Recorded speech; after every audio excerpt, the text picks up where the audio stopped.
Verlos, hermanos. Me alegra podernos encontrar por este medio.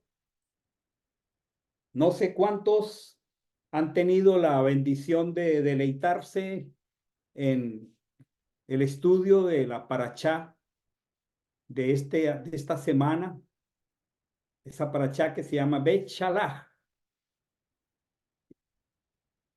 Espero que todos hayan podido hacerlo. Y esa Parachá eh, ha impactado bastante mi corazón, porque esa Parachá pone de manifiesto una paradoja. Una paradoja es una contradicción aparente. ¿Y cuál es la paradoja que yo encuentro en, en la Parashá Bechalach? La voy a repetir despacio, es una paradoja, es muy contradictorio ser libre, pero seguir pensando y seguir actuando como esclavos. Es muy contradictorio estar físicamente fuera del lugar de la esclavitud, pero no saber cómo manejar la libertad que se ha obtenido. Nosotros hemos sido liberados, hemos sido redimidos.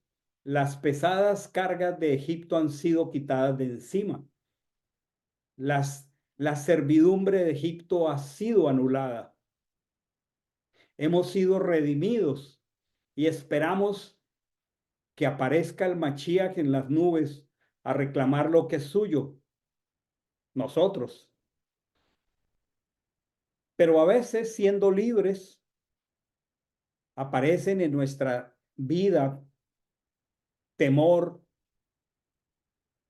duda, incredulidad, altanería, murmuración, actuaciones impetuosas que son expresiones de una persona esclava. Pero es que en este momento Israel ya estaba en una condición de libertad. Mas, sin embargo, estas expresiones, a pesar de que ya no estaban en el territorio de esclavitud, que eres Egipto, estas expresiones en esta parachá son tan evidentes, son tan notorias y pone de manifiesto que nosotros necesitamos tal vez los mismos 40 años que Israel duró en el desierto, y eso es lo que hace que muchas veces estemos en el desierto. Y no tenemos que tenerle temor al desierto.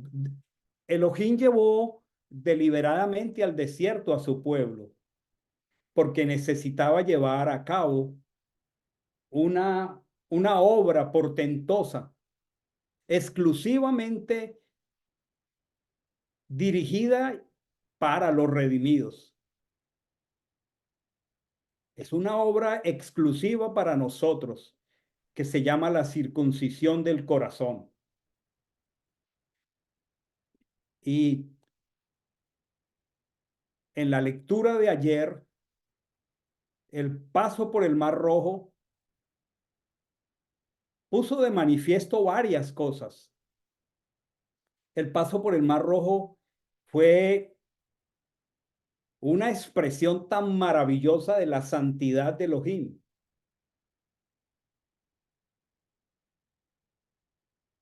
Porque Dios es santo y su pueblo lo había santificado y lo había redimido. Faraón murió en su presencia y todos sus carros y todos sus ejércitos escogidos porque se pusieron frente a la santidad de Dios.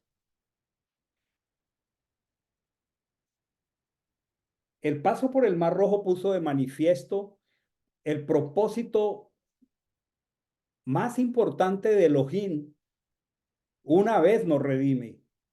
Y todos nosotros necesitamos abrazar ese propósito.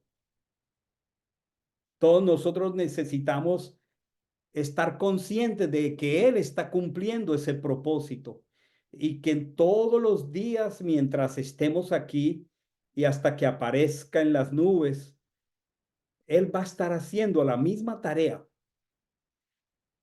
Leíamos ayer en Éxodo 13:17. Éxodo 13:17, ahí está la pantalla. Sucedió que cuando Faraón dejó partir al pueblo, Elohim no lo condujo por el camino de la tierra de los filisteos. Dice, aunque estaba próximo. A veces pensamos que el camino más corto es el más útil. A veces creemos que un shortcut, que hacer un atajo es bueno, pero no con el Señor. Y dice que Él no los llevó por el camino más corto, por el camino de los filisteos, aunque estaba próximo. Porque dijo Elohim, no sea que el pueblo se arrepienta cuando vea guerra y se vuelva a Egipto. Por supuesto que ya esta palabra de se arrepienta la hemos revisado desde su significado hebreo, que es Naham.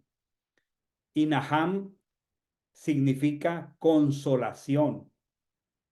Entonces, realmente la frase no dice así. La frase dice, a menos que el pueblo sea consolado, pues no podrá enfrentar la guerra, no se podrá enfrentar a un gigante militar y peor aún, a un gigante espiritual, pero del lado opuesto de la maldad. Hasatán estaba allí mismo, no queriendo perder a sus esclavos.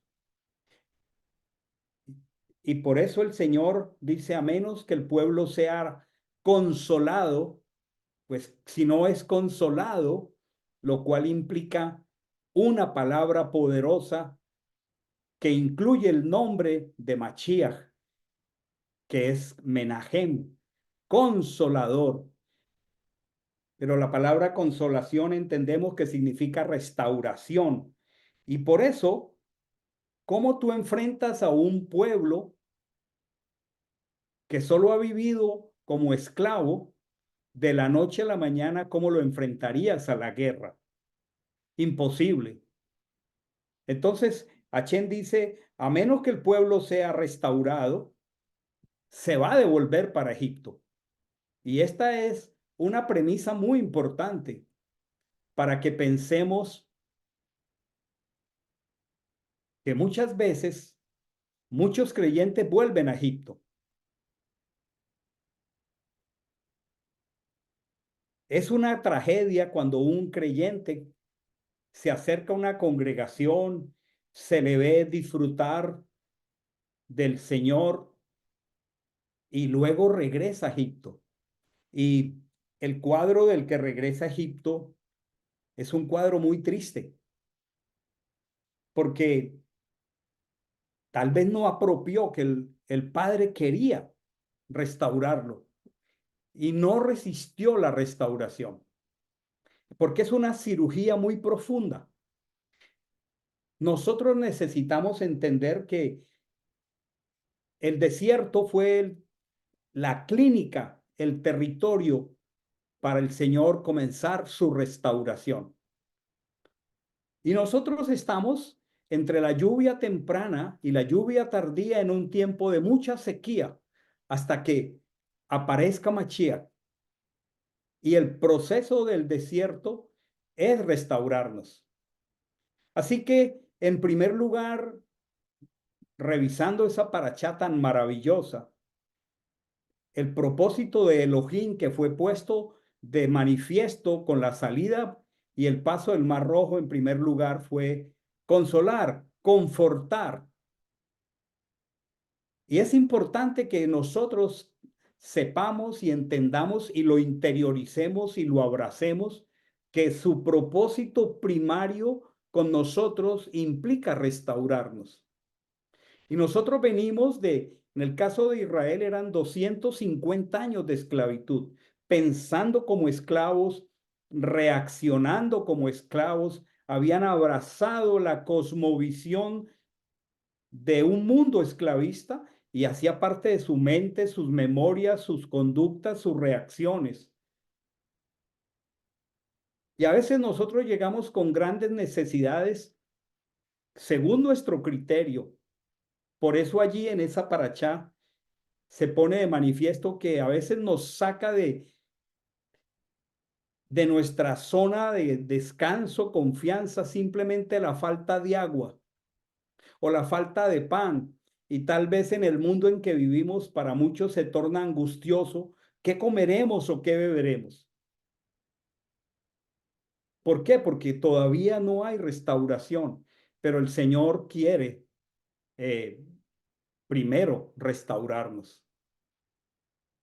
El propósito de la restauración solo será cumplido plenamente en la redención final.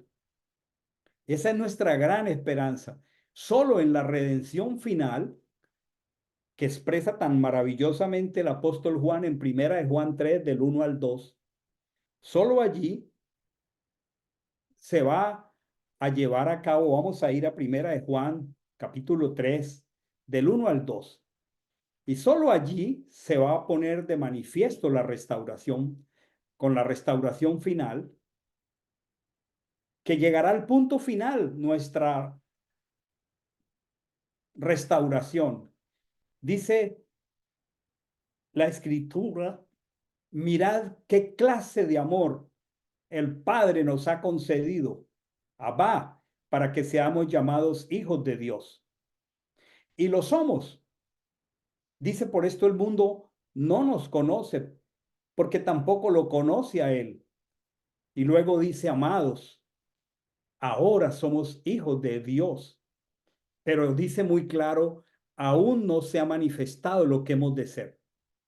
Pero sabemos que cuando Él se manifieste, seremos semejantes a Él, porque lo veremos como tal como Él es. Esa va a ser la más hermosa restauración. Cuando esto corruptible se vista de incorrupción y cuando podamos, como dice aquí, cuando Él se manifieste, seamos semejantes a Él.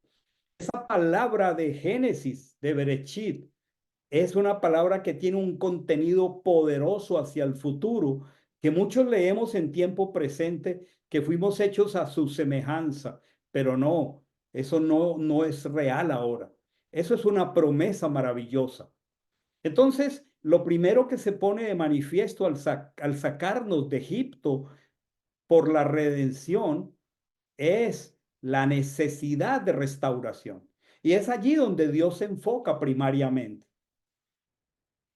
También el paso por el Mar Rojo puso de manifiesto, y no solamente el paso por el Mar Rojo, todo el camino del desierto, 40 años. Imagínense, hermanos, que si ustedes escucharon la parachá va de Éxodo 13, 14, 15 y 16, solo 4 capítulos de la escritura y un periodo muy pequeño de menos de 50 días, porque todos sabemos que entre el paso del Mar Rojo y la llegada al monte Sinai hay 50 días, pero todavía no han llegado a Sinai. En menos de 50 días, si estudiamos la parachá, se repite 5 veces la palabra murmuración. Y en menos de 50 días, siendo que Israel ahora es libre, hay temor, hay murmuración, hay expresiones que indican apresuramiento, hay expresiones que indican ojalá me muriera, prefiero morirme, prefiero haberme quedado en Egipto. Qué cosa tan tremenda. Es que esa es una realidad, no por el hecho de haber salido de la esclavitud de la noche a la mañana, nuestros hábitos, nuestros pensamientos, nuestras reacciones, nuestras conductas son las de hijos de Dios. Pero a pesar de todas esas terribles expresiones, como la del becerro de oro, como la rebelión, como la incredulidad, como la desobediencia, el paso por el desierto pone de manifiesto algo precioso que tiene que darnos confianza y seguridad. Es la firmeza del juramento que nos sustenta en nuestra comunión con Él. Hermanos, si nosotros hemos sido elegidos, como en efecto lo creemos, independiente de las muchas caídas, como dice el texto, 7 veces cae el justo y Achén vuelve y lo levanta por una cosa, por el peso del honor de su nombre, no por nosotros, sino por él. Pero lo más hermoso, por la clase de juramento que él ha hecho. Y él dice que cuando Dios le hizo la promesa a Abraham, no teniendo otro mayor por quien jurar, juró por sí mismo. Dice, por lo cual queriendo mostrar la plena mente a los herederos de la promesa lo inmutable de su plan. Inmutable quiere decir que no cambia, que no se muda. Él interpuso un juramento. Y si nosotros somos de Mashiach y estamos en el desierto y estamos necesitados de consolación y restauración, nosotros debemos de saber que hay un sumo sacerdote para siempre que lo sustenta en su relación con nosotros, un juramento. Él juró por sí mismo restaurarnos. Y por eso a veces no entendemos situaciones que según nuestra lógica no debieran pasar, pero según el conocimiento omnipresente y omnisciente de Él, sí necesitamos que pasen.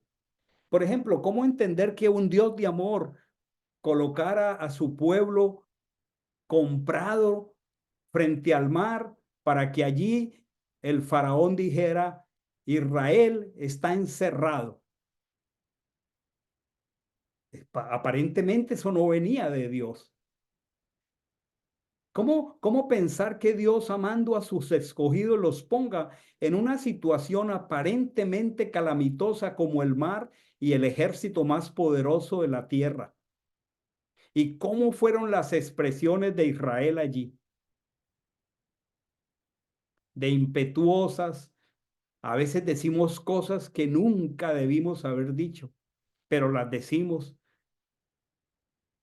Pero lo más bello, Dios interpuso un juramento.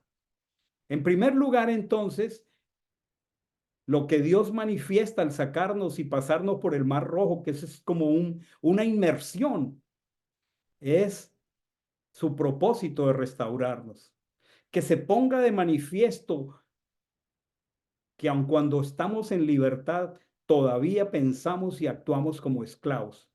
Pero Él va a restaurar eso. Y lo va a sostener por un juramento y va a expresar todo el tiempo. Estamos plenamente convencidos, dice Filipenses 1:6. Y aún en los momentos de mayor derrota espiritual, debemos estar en Filipenses 1:6 plenamente convencidos que el que empezó en nosotros la buena obra la seguirá perfeccionando hasta el día de Yehoshua HaMashiach. Eso es precioso.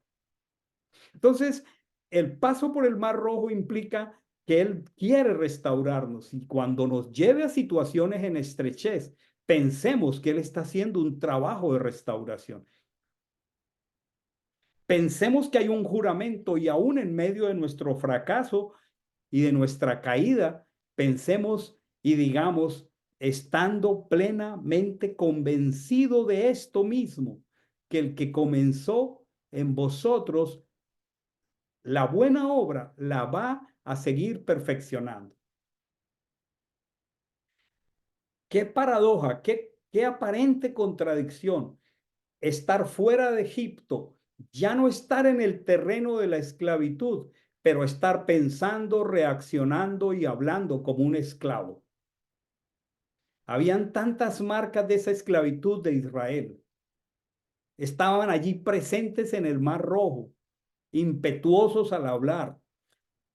La mente esclava estaba tan conectada a la lengua, a la boca, que de la abundancia del corazón, la esclavitud hablaba la boca. Mejor morir en Egipto que ser libres.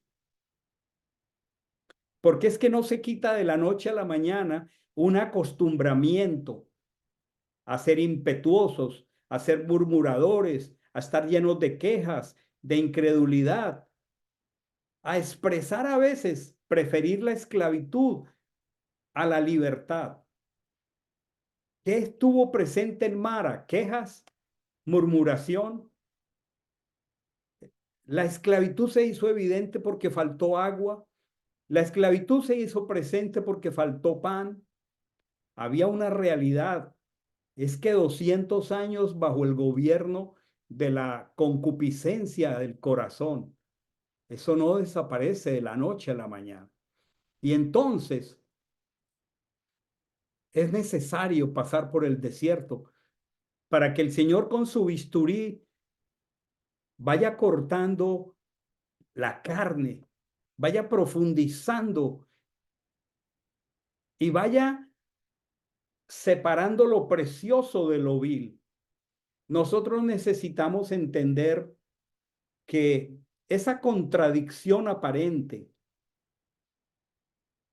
porque es una contradicción ser esclavo, perdón, ser libre y hablar y pensar y reaccionar como esclavo. Eso es una contradicción. Por eso es una paradoja. Pero ¿cuál era la causa real de esa contradicción aparente? Es que aun cuando estaban en el terreno ya de la libertad, ya no habían capataces, ya no había faraón, pero el modelo de Egipto estaba pegado a la piel, a la ropa. No dice Judas que aún la ropa contaminada de la persona que vive gobernada por sus concupiscencias, ni siquiera la toquemos, porque es que está contaminada. Esos modelos en conflicto, el modelo de Egipto, es completamente contrario al modelo de Mashiach.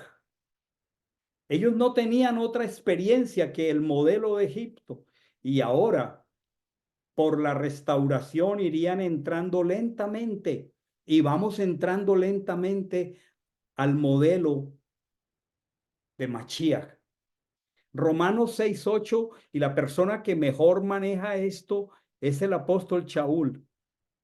El apóstol Shaul dice en Romanos 6:8, porque el que siembra para su carne, Romanos 6:8, el que siembra para su carne, de la carne cosechará corrupción. Ahí hay un modelo, ahí hay un paradigma. Romanos 6:8. ¿Sí? El que siembra para su carne, de su carne cosechará corrupción. Y luego dice, pero el que siembra para el espíritu, del espíritu cosechará vida eterna. Hay dos modelos en conflicto y nosotros tenemos que reconocer esta realidad. El que siembra para la carne, ahí estaban en el terreno de la libertad, pero seguían sembrando para la carne, según su costumbre, según su acostumbramiento, según su mentalidad, todavía no sabían sembrar para el espíritu. Qué hermoso cuando comenzamos a sembrar para el espíritu y comenzamos a cosechar la vida eterna, que es la vida incorruptible. Pero mientras sigamos sembrando las mismas semillas de la carne, según el modelo de Egipto, seguiremos cosechando corrupción. Y por eso hay murmuración, hay queja, hay amargura, hay incredulidad, hay expresiones tan dolorosas como preferir la esclavitud y aún morir que ser libres y enfrentar el reto de ser restaurados. Necesitamos reconocer, y es precioso como el Evangelio trata esto, y necesitamos aún profundizar en conocer el modelo de Egipto, que es el modelo de la vida en la carne,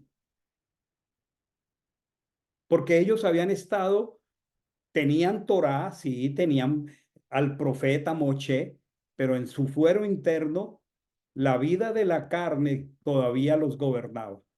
Y nosotros necesitamos aprender a discernir rápido en nuestra vida las obras de la carne. Gálatas 5, 19 al 21, vamos a Gálatas 5, 19 al 21, dice la escritura, y evidentes son las obras de la carne. Si usted aprende a reconocer esto, y yo aprendo a reconocer esto, si nosotros aprendemos a reconocer esto, podemos reaccionar, podemos discernir y podemos decir, no, este ya no es mi modelo. Por favor, vamos a orar, paremos aquí, pero a veces seguimos. Así le pasaba a Israel. Dice, evidentes son las obras de la carne, las cuales son desorden, inmundicia sexual, promiscuidad, impureza, lascivia, idolatría, hechicería, hostilidades. Ahí estaban las hostilidades de Israel contra el propio Moshe y contra el propio Aarón. Disensiones, herejías, envidias, borracheras, orgías. Y dice cosas como estas. Qué hermoso, el apóstol Shaul está mirando las marcas del modelo de Egipto. Dice, sobre las cuales os amonesto de antemano, como antes dije, que los que practican tales cosas, no puede ser que ellos sean herederos del reino de Dios.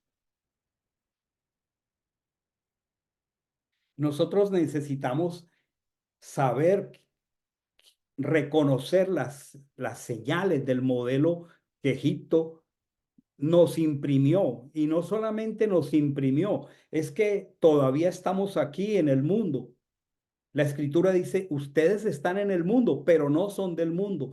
Trabajamos en el mundo, negociamos en el mundo, compramos en el mundo, pero no somos del mundo. El apóstol Pablo en Efesios dice, capítulo 2 del 1 al 3, vamos al texto, Efesios 2 del 1 al 3, dice, Él os dio vida a vosotros. Él os dio vida a vosotros cuando estabais muertos. Israel estaba muerto para el espíritu en Egipto. Ahora iba a pasar por una inmersión poderosa en el Mar Rojo. ¿Y cuáles las señales de estar muertos? En delitos, en pecados, dice, en los cuales anduviste en otro tiempo. Tenemos que entender, dice, siguiendo la corriente de este mundo. Nosotros nacimos en el mundo, nacimos en una familia del mundo, con padres del mundo. Algunos de nuestros padres no conocían al Señor. La Torá no era el centro de la vida de muchas de nuestra familia, los tíos, los primos, los vecinos, el barrio, la ciudad. Y nosotros anduvimos en otro tiempo, siguiendo la corriente de este mundo. No nos damos cuenta, no lo percibimos, pero la corriente de este mundo, dice, es conforme al príncipe de la potestad del aire. Ese es Faraón, ese es Hasatán. Dice, el espíritu que opera en los hijos de desobediencia, entre los cuales también todos vosotros viviste en otro tiempo en los deseos de vuestra carne, haciendo la voluntad de la carne, de los pensamientos. Y dice, éramos por naturaleza hijos de ira, lo mismo que los demás. Nosotros necesitamos entender que el Señor está haciendo un trabajo de restauración para que, aun cuando estemos en el mundo, saque el mundo de nuestro corazón. Judas 1:19, Judas solo tiene un capítulo único, versículo 19 dice, Estos son los que causan divisiones. El modelo de Egipto causa divisiones, causa contiendas, causa celos. Dice, los sensuales que no tienen al espíritu. Sensual tiene que ver con los sentidos. O sea, en el mundo nos movemos solo por los sentidos, por lo que vemos, por lo que oímos. Casi todas nuestras conclusiones en Egipto, en el mundo, argumentamos por lo que ven nuestros ojos y oyen nuestros oídos. Pero la escritura dice que el siervo de Achén no argumentaría por lo que vieran sus ojos ni oyeran sus oídos. Porque el mundo de los sentidos me pone frente a lo temporal. Todas las cosas que se ven son temporales. Pero el mundo espiritual, que no es el paradigma de Egipto, me pone frente a lo invisible, a lo eterno, a lo que va a perdurar. Pero hemos construido una estructura de valores sobre lo temporal, sobre lo pasajero, sobre lo que se ve.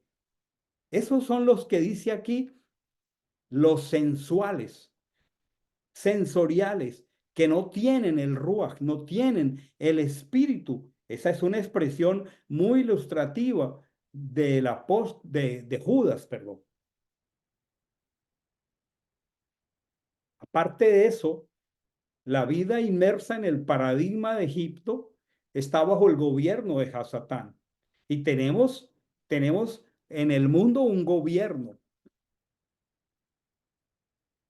Y ese gobierno, que son los gobernadores de las tinieblas de este mundo, actúa a través de tres herramientas que le han funcionado de maravilla por miles de años. Y no las cambia porque no necesita cambiarlas. Así se mueve el mundo. Hasatán solo tiene tres herramientas. Y usted y yo necesitamos saberlas, conocerlas y reconocerlas. Satanás solo tiene tres armas y son tan poderosos que no las ha cambiado. La primera es la tentación.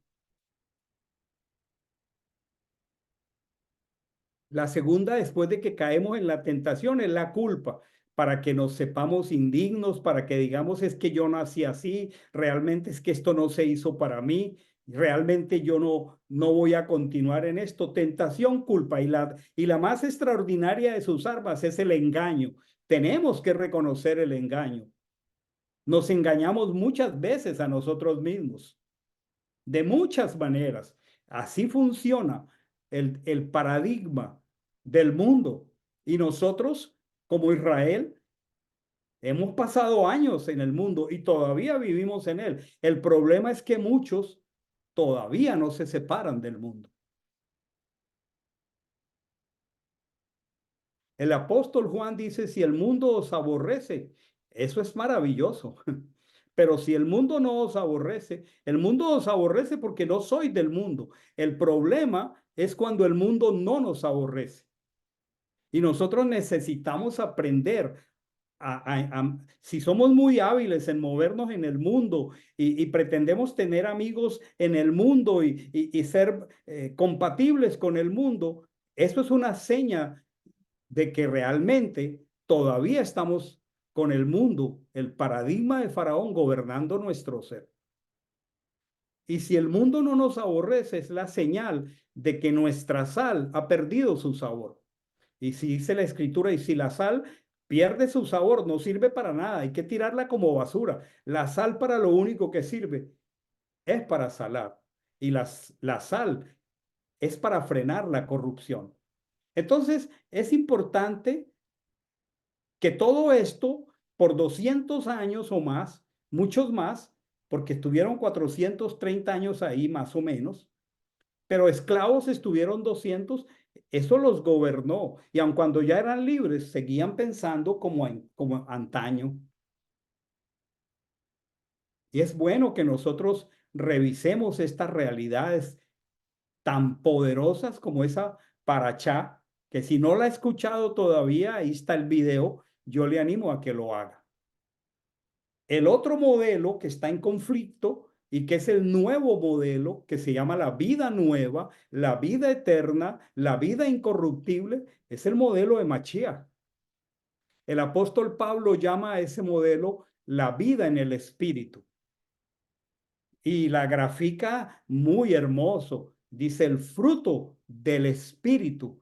Esto es Gálatas 5, 22 al 23. Gálatas 5, 22 al 23.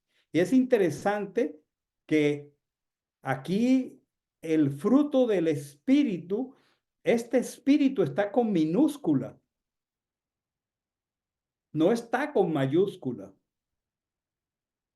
Y ya nosotros, algunos, tenemos el entendimiento de lo que significa en hebreo la palabra espíritu, que es ruach. Cuando el espíritu es con mayúscula, ese es el ruach HaKodesh. Ese es el depósito de la vida eterna en nosotros. Pero cuando está con minúscula, allí ya no es el depósito de la vida eterna, allí es el sentir de nuestro corazón, allí es el pensamiento dominante de nuestro ser. Y si el Ruach que gobierna nuestro ser es el paradigma de Mashiach, el fruto de eso, el fruto que lo producimos nosotros con la ayuda del depósito de la vida eterna que está en nosotros, es amor,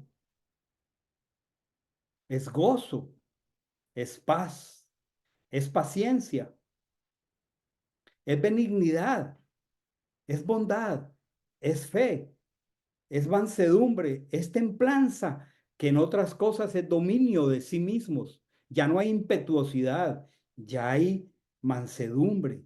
Pero ninguna de estas cosas era evidente para Israel, aun cuando ya era libre, porque el Señor iba a empezar un maravilloso proceso de restauración. Tomemos como referencia Pesach cuando Israel sale.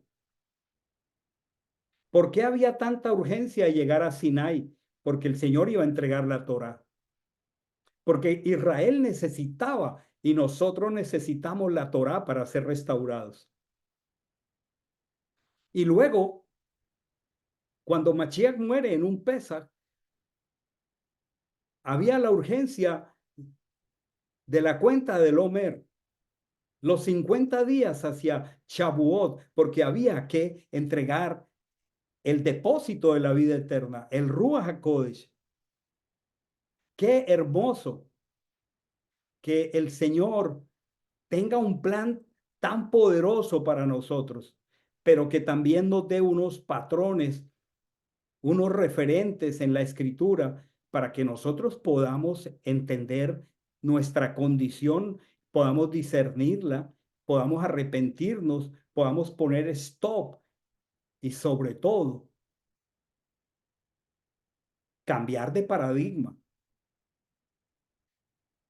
Necesitamos reconocer la vida vieja.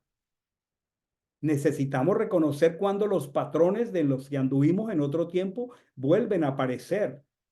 Necesitamos reconocer cuando el modelo de Mashiach no está funcionando porque hemos vuelto a las andanzas de la carne. Necesitamos entender que el modelo de Mashiach se llama dependencia absoluta en él. Se llama dependencia en sus promesas. Necesitamos andar en la fidelidad de sus promesas. No podemos andar por vista. Y todos los días en este sistema necesitamos revisar cuándo estamos dando conclusiones apresuradas, impetuosas, que denotan desconfianza, temor, duda, murmuración, porque no estamos dependiendo de las promesas. Necesitamos aprender a entender que no podemos seguir fincando nuestra confianza en las cosas que se ven, porque ese es del sistema del mundo. Necesitamos entender que todo lo que se ve es temporal. Necesitamos entender que la restauración nos está llevando a confiar en lo que no se ve, en lo que es eterno. Necesitamos entender que todo lo que es un valor, si se le puede llamar a eso valor, en Egipto, no es un valor en el reino de Dios. Y que hay un cambio completo de conducta, de actitud, de pensamiento que viene por la Torá. Por eso Machías dice en Mateo 16, 25 al 27, el que quiera salvar su vida, la perderá. ¿Por qué? Porque en el mundo, todo mundo está con un entrenamiento mental. Yo no quiero perder. Yo no quiero perder. No quiero perderme una discusión. Yo tengo que demostrar que tengo la razón. Yo tengo que demostrar que sé. Yo tengo que demostrarle a la persona que más amo que yo tengo la razón. Así haciéndolo, no me dé cuenta que la estoy perdiendo. Por eso, porque el paradigma es el que quiera salvar, el que quiera ganar, porque pensamos que todo en el mundo, el éxito es ganar, ser exitoso. Pónganle cuidado a todas las conferencias de motivación de este mundo, de los coaching de este mundo. Tú eres un único ser, tú fuiste puesto aquí para ganar. Y si le ponemos un poco de espiritualina al asunto, entonces tú eres un hijo de rey, tú eres una princesa del rey, bendecido, siempre bendecido. Pero ese no es el modelo de Mashiach. El que quiere salvar su vida, la va a perder. Dice, ¿qué provecho tiene a tu ser si ganas todo el mundo en el paradigma del mundo, pero estás perdiendo tu ser? ¿O qué seremos capaces de dar a cambio de nuestro ser? Dice, el Hijo del Hombre va a venir en la gloria de Abba con sus ángeles y entonces recompensará a cada uno según su conducta. ¿Cuál conducta? La del nuevo modelo de vida, la del paradigma del reino de los cielos. Por eso Él nos invita, buscando primero el reino de Dios y su justicia. Qué contradicción tan potente eso. Si no lo has estudiado, yo le animo, estudie esa paracha, pero estúdiela no para ganar información, estudiémosla para vernos reflejados allí, porque esas son las marcas de cómo Egipto ha impresionado nuestro corazón. Hay una palabra tan hermosa del apóstol Pablo en Gálatas 5, 24 al 25. Gálatas 5, 24 al 25. Allí dice, porque los que son de Mashiach, allí dice Cristo, la versión, crucificaron la carne con las pasiones y deseos. Mientras que el paradigma de Egipto es satisfacer la carne, alimentarla, el paradigma de Mashiach es crucificar la carne. Son dos paradigmas diferentes. Necesitamos reconocer áreas de nuestra carne que no están crucificadas y tenemos que decirle al Ruach que con su ayuda y poder crucifiquemos la carne. Dice, los que son de Mashiach crucificaron la carne con las pasiones y deseos. Y dice el verso 25, ahora que vivimos por el Espíritu, la Escritura dice, el Espíritu es el que da vida, la carne para nada aprovecha. Nosotros hemos llegado a tener vida por el Espíritu. ¿Por qué al Padre le interesaba entregar la Torá? Y luego, ¿por qué le interesaba derramar su Ruach HaKodesh? Porque quería que tuviéramos todo el equipamiento completo. Qué precioso que el Ruach HaKodesh vino 50 días después de Pesach. En Pesach fuimos lavados con agua limpia, pero faltaba el Ruach HaKodesh para tener un corazón nuevo y para que ahora esa Torá nos sirviera de derrotero para caminar por el camino. Hay una expresión tan maravillosa del apóstol Pablo en Filipenses 3, del 7 al 8. Él está considerando su vida vieja y su vida nueva. Nosotros tenemos que tener esa capacidad espiritual de evaluar en algún momento qué tanto de la vida vieja todavía subsiste y tenemos que crucificarla. Ese es el reto de nuestra vida, más que conocimiento técnico del hebreo, lo cual me parece maravilloso. Sigamos en ese empeño y conozcamos y profundicemos, pero crucifiquemos la carne.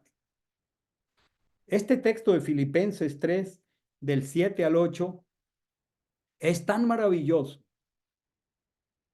Dice, cuantas cosas eran para mí ganancia. ¿Qué sería lo que hacía ganancioso a Pablo? Bueno, lo que hacía ganancioso a Pablo era perseguir creyentes, meterlos en las cárceles. ¿Con quién lo hacía obtener ganancias? Con los fariseos del primer siglo, con las autoridades religiosas que no entendían lo que estaba pasando, que no pudieron frenar a Pedro, a Juan, que le prohibieron a Pedro y a Juan hablar en el nombre de Mashiach, que no podían contener el poder del Ruach HaKodesh poniendo un, un paralítico a saltar. Un paralítico de 40 años entró saltando y alabando al templo cuando antes pedía limosna. Y cuando Pedro y Juan se paran y comunican eso, los fariseos le dijeron, les ordenamos que no lo hagan, pero ellos no pararon. Y había un elemento llamado Saulo que perseguía y apresaba. Y en ese tiempo, esas cosas para Shaul eran ganancia. Pero mientras eso me da ganancias en el mundo, él está diciendo, las cosas que eran para mí ganancia, las he estimado como pérdida por amor a Mashiach. Cuando nosotros pretendemos mantener ambos paradigmas y ambos estilos de vida juntos, eso no funciona. Porque si estamos ganando en el mundo, estamos perdiendo con Mashiach. Todo aquello que para Pablo era una ganancia en el mundo, era una pérdida en su amistad y comunión con Mashiach. Y ahora él ha descubierto que todo lo que él ganaba, reconocimiento, posición, cuántas cosas, estatus, eran una pérdida en su amistad con Mashiach. Y dice, y ciertamente aún considero todas las cosas como pérdida por la superioridad del conocimiento de Mashiach. Ahora, cuando se encontró de veras con Mashiach, dijo, eso que yo consideraba una ganancia en el mundo, esa agilidad mía, esa inteligencia mía, ahora es una pérdida. Y dice, ahora yo estimo eso como perdido. Y tiene que llegar el punto en nuestra vida donde todas esas cosas que nosotros hacíamos en el mundo, de verdad las consideremos una pérdida. Y aún digamos, yo no quiero ni siquiera hablar de eso. Me avergüenzo. Porque eso que era una ganancia, ahora debemos de tenerlo como pérdida. Por la superioridad del conocimiento de Mashiach, mi Señor y mi Salvador. Miren esto. Ahora es Pablo viviendo bajo el modelo ya no de Egipto, sino de Mashiach. Dice, por el cual perdí todas las cosas. Ahora el gran discípulo de Gamaliel, en vez de tener estatus, tenía el mejor lugar en las cárceles. Dice, he perdido todo con tal de ganar a Mashiach. Y ahora todo eso que para mí significaba ganancia, esta palabra es muy fuerte, la tengo por estiércol. Son dos modelos en conflicto. Tiene que llegar el punto donde nosotros consideremos que todo lo que el mundo nos permitía es estiércol. porque si seguimos añorando el estiércol, estamos perdiendo a Mashiach. Y eso es lo que está pasando con Israel allí frente al mar. Es que hay una contradicción de modelos. Nosotros no podemos andar en las dos aguas. Hay un principio del pensamiento hebreo que es muy importante y debemos memorizarlo y abrazarlo. Dice, sea la pérdida causada por una ordenanza o un mandamiento. La semana pasada, cuando hablábamos de la fidelidad, hablamos de la pérdida ocasionada por un mandamiento en esta atleta maratonista judía. Perdió 3 oportunidades internacionales como atleta, sea la pérdida causada por un mandamiento como una recompensa. Aun cuando ante el mundo ella perdió, ante la Torá ella ganó. Y luego dice, y la ganancia generada por una transgresión como una pérdida. Amigos y hermanos, cuando ganamos en el mundo, estamos perdiendo con Mashiach.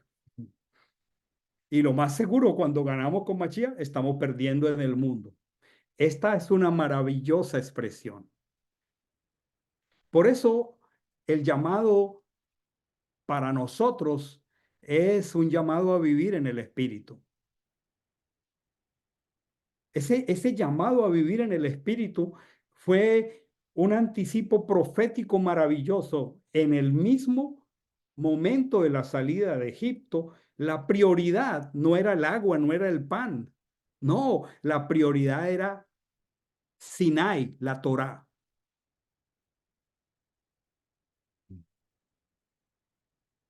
Y luego, después de Pesach, la prioridad ya no en Sinai, sino en Jerusalén, era el descenso del Ruach HaKodesh. Dice tan precioso Gálatas 4, 6 al 7. Gálatas 4, 6 al 7, mis amados, manifiesta el amor de nuestro Redentor.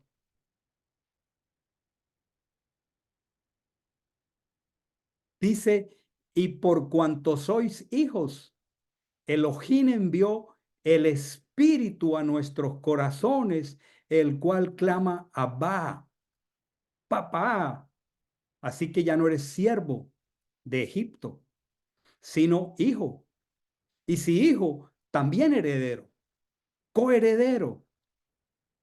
Nosotros necesitamos entender que el llamado es a vivir en el Espíritu para que la libertad obtenida sea real, sea un testimonio, sea una vida maravillosa. Las llaves del pacto innovado son el matrimonio entre la Torá y el Espíritu de santidad. Sin eso, no podemos vivir como libres.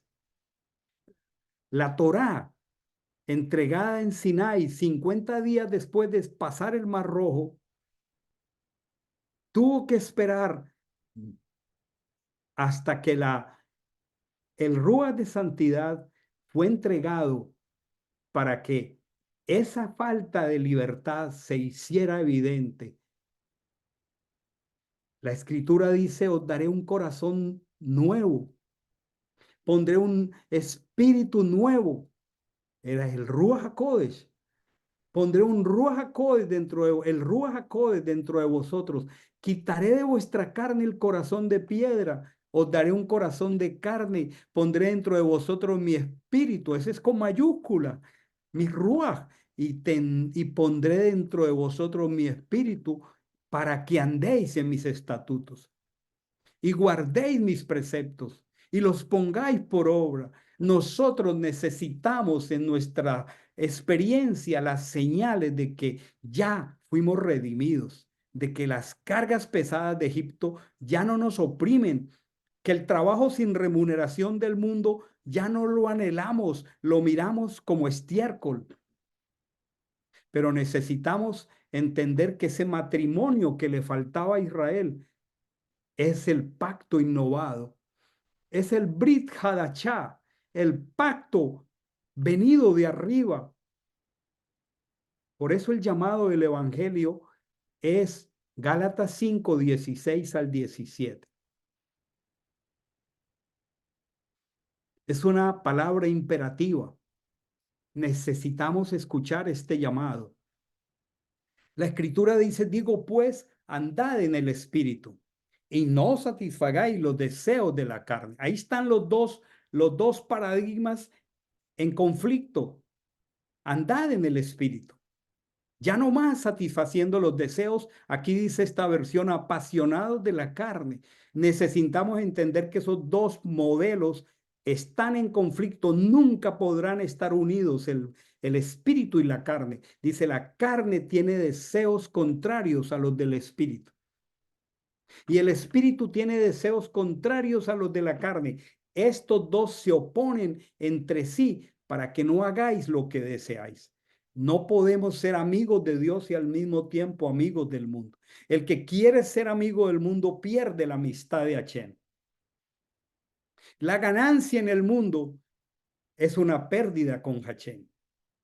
Aun cuando la pérdida con el mundo a veces nos toque asumirla, es una ganancia con Hashem. La carne tiene deseos contrarios a los del espíritu. Ellos se oponen entre sí para que no hagan lo que ustedes quieren, les está diciendo el apóstol Pablo. Pero si sois guiados por el espíritu, y ese está con mayúscula, por el Ruach HaKodesh, ya no estáis bajo la ley. Esa ley no es la Torah, esa es la ley oral con que los fariseos querían dañar la obra ministerial de Shaul en las iglesias de Galacia. La pregunta es, ¿cómo andar en el espíritu?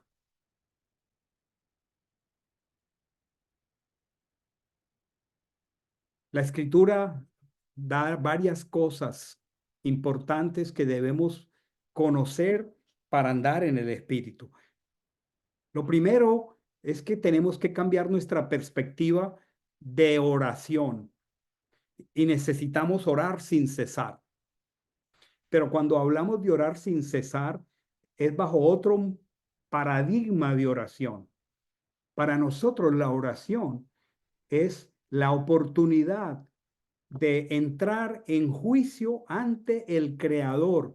Como dice, orad sin cesar, lo que está indicando es que en esta batalla entre la carne y el espíritu, entre el paradigma de Egipto y el paradigma de Mashiach, muchas veces vamos a fracasar, pero entramos en juicio ante Hashem. El rey David fracasó en un punto de su vida.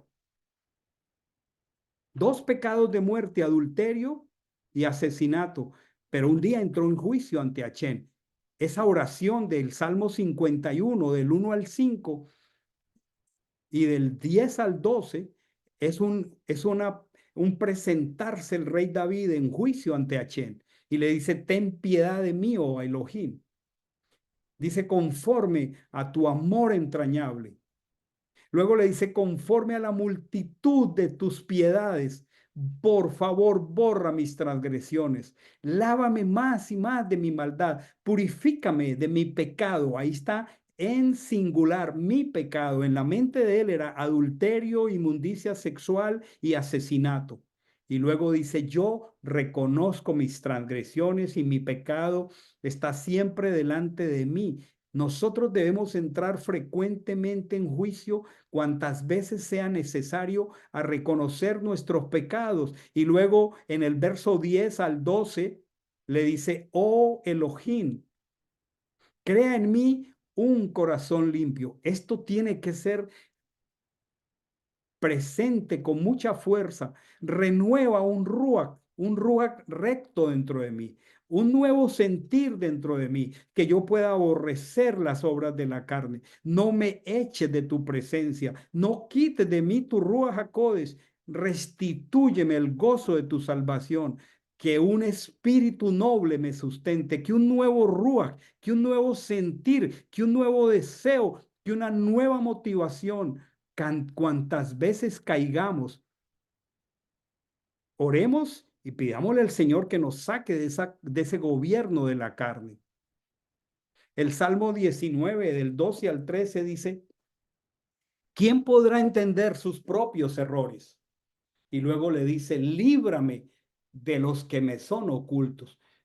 Entremos en juicio ante el Señor, sobre todo cuando las cosas no estén saliendo bien. Y digamos, Señor, líbrame de los errores que me son ocultos. Preserva a tu siervo de las soberbias. Uy, Dios mío, ¿cuántas veces tengo que hacer esta oración? Que no se enseñoreen de mí. Entonces seré íntegro y estaré limpio de gran rebelión. La primera manera de andar en el Espíritu es orando sin cesar, pero orando como entrando en juicio delante del Señor. El apóstol Pablo dice, así que amados, puesto que tenemos tales promesas, limpiémonos de toda contaminación de carne y de espíritu. Ese no es un espíritu correcto, ese es el espíritu incorrecto, perfeccionando la santidad en el temor de Dios. Una necesidad que tenemos es entrar en juicio permanente delante del Señor. Agendemos tiempos de oración profundos en este nuevo periodo de nuestra vida. Entremos en juicio delante del Señor, que nos haga conscientes de nuestros actos de desobediencia, que nos haga conscientes de los modelos y patrones de la carne y aborrezcámoslos, tengámoslos por estiércol, pidámosle al Señor que nos dé victoria. No podemos vivir recurrentemente en las mismas acciones y patrones de la carne. Tenemos tales promesas. Limpiémonos de toda contaminación de carne y de espíritu, perfeccionando la santidad en el temor de Dios. Orar sin cesar, batallar. En segundo lugar, el valor de la Torah, el valor de la escritura. Readiestremos nuestro cerebro para que disfrute de lo eterno. Dejemos de nutrir la carne con conversaciones que no edifican, con programas de televisión que no van, con lecturas que no van, y adiestremos el cerebro para que guste de lo eterno, de la Torá. Hablando entre vosotros, dice, con salmos, con himnos, con cánticos espirituales, cantando, entonando salmos de todo corazón al Señor, dando siempre gracias por todas las cosas al Dios y Padre, en el nombre de nuestro Adón Yehoshua HaMashiach. Hermoso cuando entre nosotros, como congregación, como matrimonio, como amigos, la razón de reunirnos no sea para murmurar, sea para hablar entre nosotros con salmos, himnos, cánticos espirituales. Qué tremendo que Éxodo 14, que es parte de esta parachá, pone a Israel a murmurar frente al mar. Y el Señor les dice, paraos, estad firmes, ved la salvación que Hachén hará por vosotros. Porque los egipcios que hoy veis, lo que se ve, nunca para siempre más los veréis.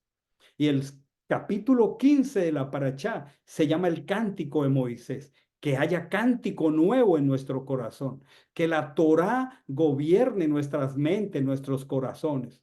Estos son los únicos contenedores, frenos a las obras de Egipto.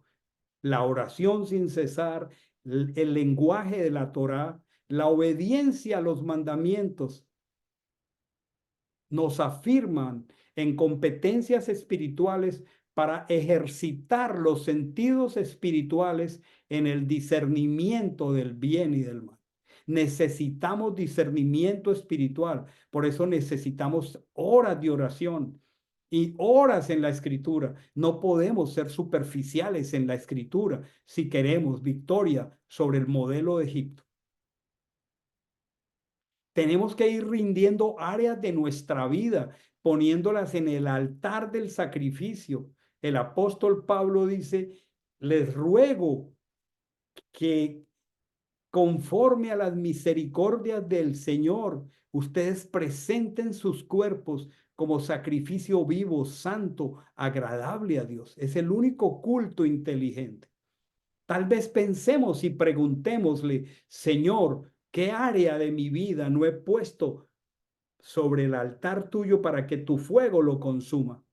Y tenemos que ir luchando con eso. Señor, voy a sacrificar este hábito, voy a ponerlo sobre el altar, lo quiero consumir, que se haga fuego y que se haga ceniza, pero no lo quiero más. Te presento esta área de mi vida. No nos conformemos cuando la carne toma el control. No os adaptéis al mundo, esto es Egipto. Número uno, orar sin cesar.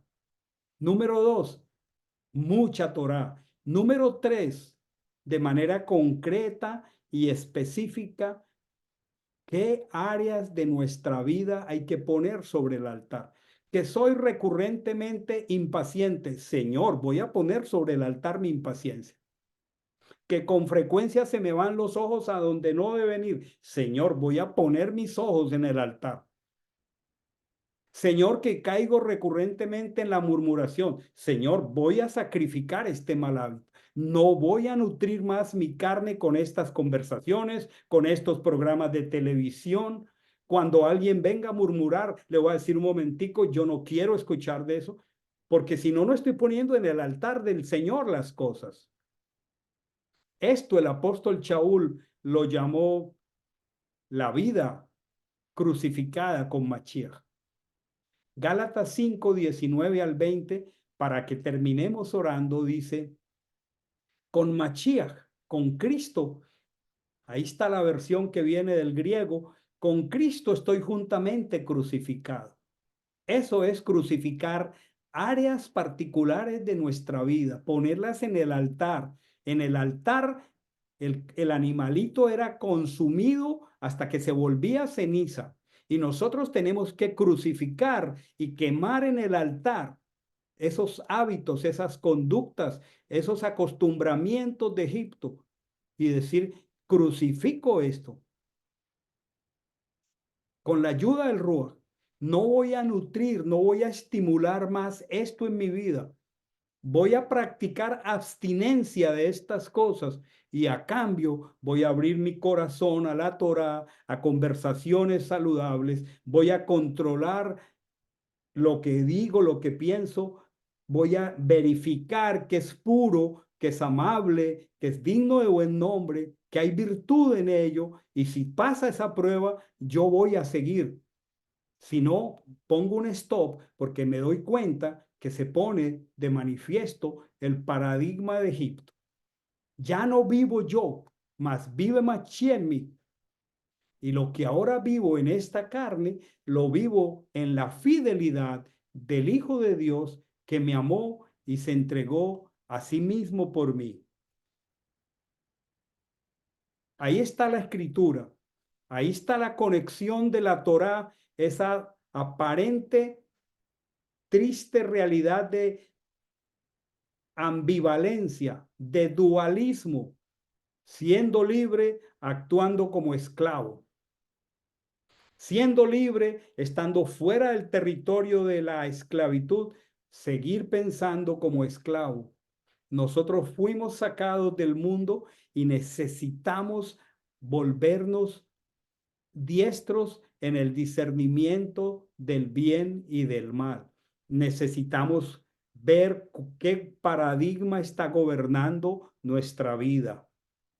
Y cuando nos demos cuenta o alguien que vive a nuestro lado y nos lo dice con amor, paremos, oremos, crucifiquemos.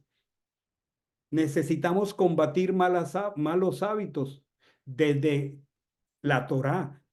¿Cómo combato esto? Bueno, voy a estudiar en la Torá.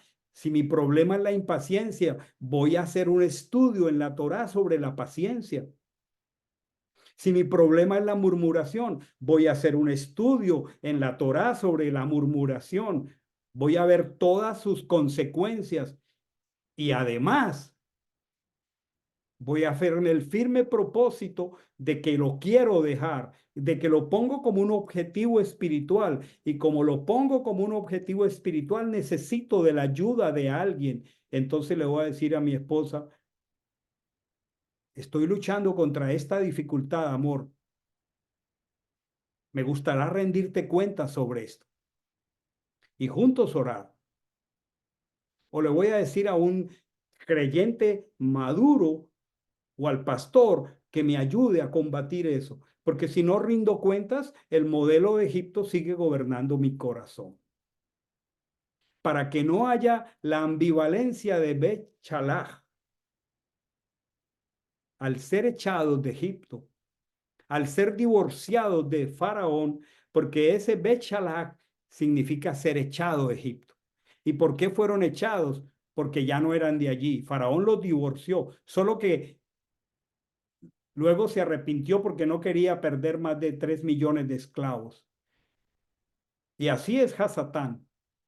Hasatán quiere robar lo que el Señor nos ha entregado. Y por eso la Escritura dice que tenemos una lucha contra huestes espirituales de maldad en las regiones celestes. Tenemos que ser vulnerables ante alguien que tenga autoridad, que nos ayude, porque la Escritura dice muy claro, cuando callé, cuando guardé las cosas, se envejecieron mis huesos en mi gemir todo el día. Qué enseñanza preciosa me ha dejado esta paracha y cuánto valoro que el Señor nos permita meditar y conectar la Torá con el Evangelio. Como el apóstol Shaul le dijo al discípulo Timoteo, considera lo que te digo y el Señor te dé entendimiento en todo. Considera lo que te digo y el Señor te dé entendimiento en todo.